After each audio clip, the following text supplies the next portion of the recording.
All right, this is episode 2 of my modulation masterclass, where we're taking simple melodic ideas and we're modulating them to distant keys that are very outside of the key center. So for instance, last week we started in F minor and we modulated to A major, which is a major third above, and we modulated from the minor key to a major key. Very odd modulation, but we made it work through the use of clever inharmonic tones.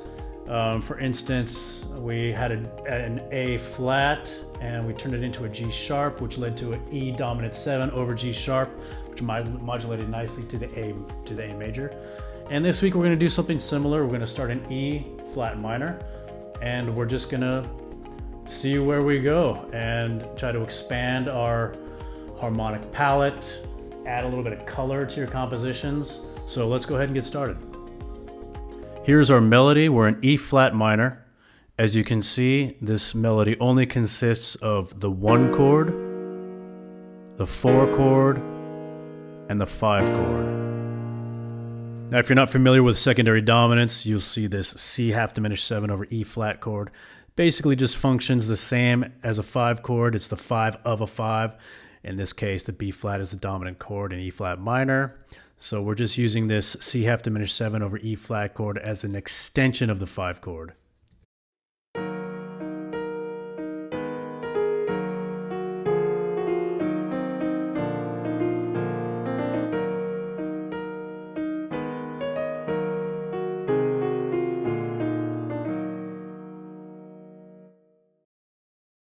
Okay, so now the question becomes, where do we want to modulate? Where do we want our pivot chord to be? And more importantly, what do we want our pivot chord to be?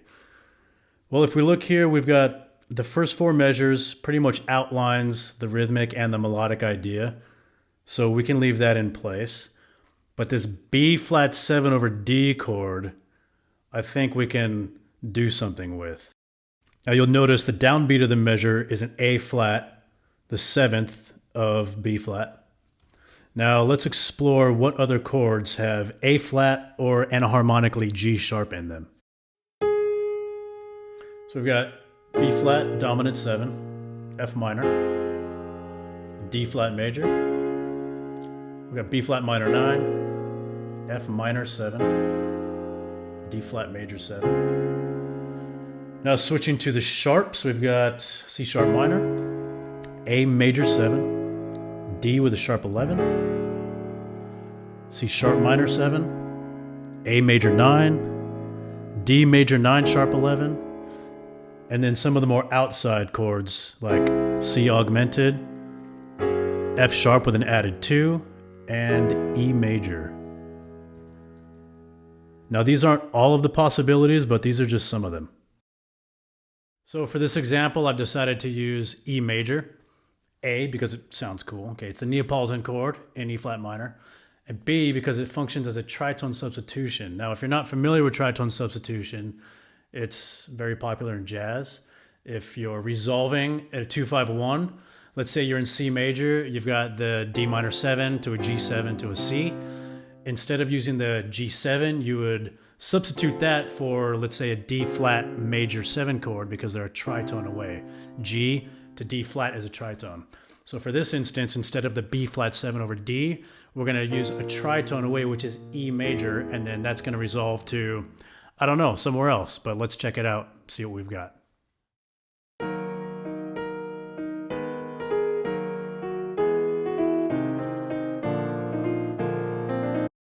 If you notice, I also changed the secondary dominant of B flat to an A flat over C. The reason being because, with this Neapolitan chord, resolving an E major back down to, well, you could call it E flat minor 6, or in this case, it was a C half diminished 7 over E flat, but it just didn't sound good. It's incorrect musically. There's parallel fifths. It just didn't sound smooth. So I just decided to go from this E major chord to A flat over C, and the melody stays the same. The bass notes, the left hand, changes a little bit, but the harmony functions almost the same because this 4 chord will just resolve to this 5 chord on the B flats.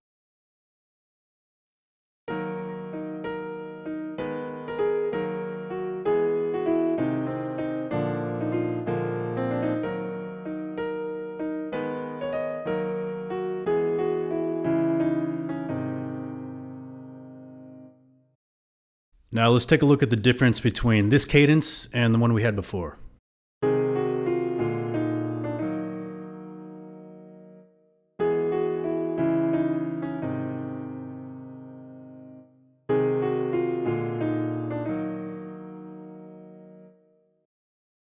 The only difference melodically is this D natural is no longer there. It's been replaced by a C sharp or D flat.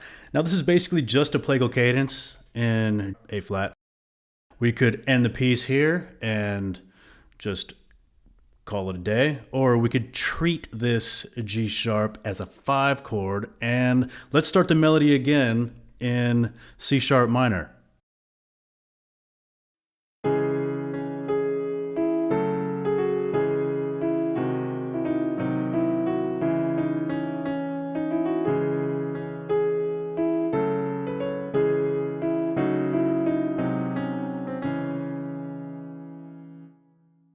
Again, very basic. The only chords we're using are the 1, the 4, and the 5.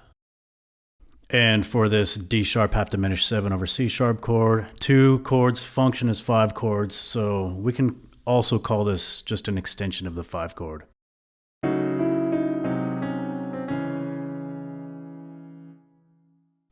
All right, let's have a listen to everything we've done so far.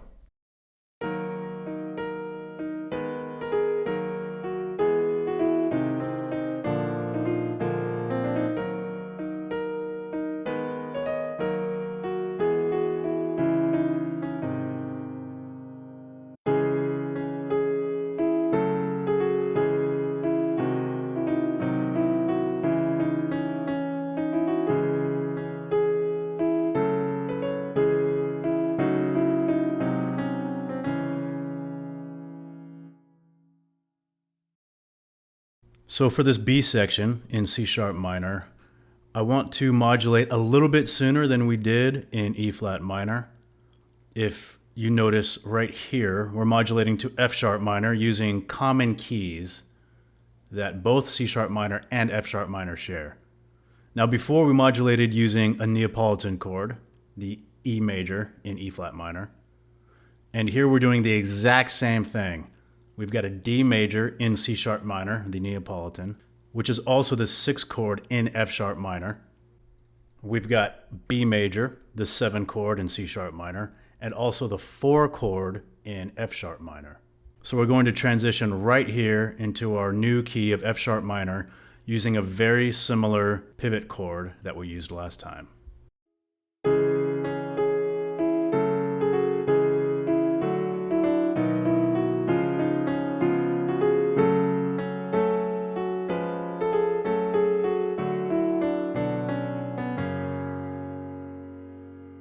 Now you'll notice that these last 3 chords sound exactly the same as they did when we were in E flat minor.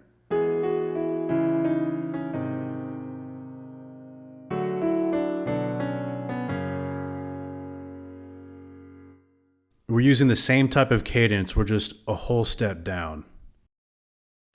And there we have it. We started in E flat minor, we modulated down to C sharp minor, whole step down, interesting modulation. Using a kind of a plagal cadence, or using the 5 chord, going into the C sharp minor, that G sharp. Then in the middle of the phrase in C sharp minor, we modulated to F sharp minor, ended on the Picardy 3rd. There's so many options, and I hope this inspires you to experiment with new chords and get out of the key that you're writing in, because really you're only limiting yourself. And I encourage you to just try to modulate to any key you can. I mean, just try it and you'd be surprised on what you can do. So thank you for watching, and I will see you in episode 3.